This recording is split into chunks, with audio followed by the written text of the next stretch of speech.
Good day mga Kabayan Techers, this is your The Kabayan Tech. We are going to fix an iPhone XS Max Face ID issue caused by TrueDepth without soldering with the use of the Qianli Tag on Flex and also the Qianli Programmer.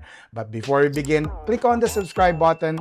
It helps me a lot. Thank you very much. Let's turn off the phone, disconnect all the cables, take out the battery. We're going to use isopropyl 99% alcohol and gently lift the flex cable of the Face ID module. Put back everything and then set it to recovery mode. When in recovery mode, we plug it into our Windows computer and also the programmer to the Windows computer. Let's launch Mega IDEA, the software. It will detect that our phone is in recovery mode. Connect the Face ID module onto the programmer and we click on Test. It will show you an IC fuse issue. Then we read it and save the settings on our desktop. Then we click on Cloud Burn to save the settings to the cloud. Once it's done, put in the power supply to burn the fuse.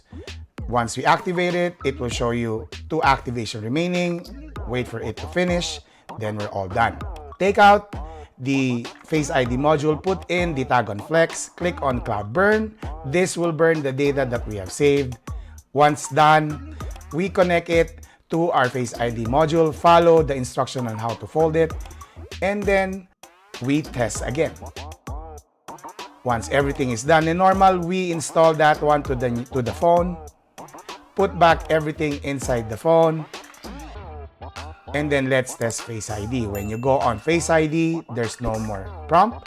Let's set up Face ID and test. Everything works. Thank you very much and have a good day.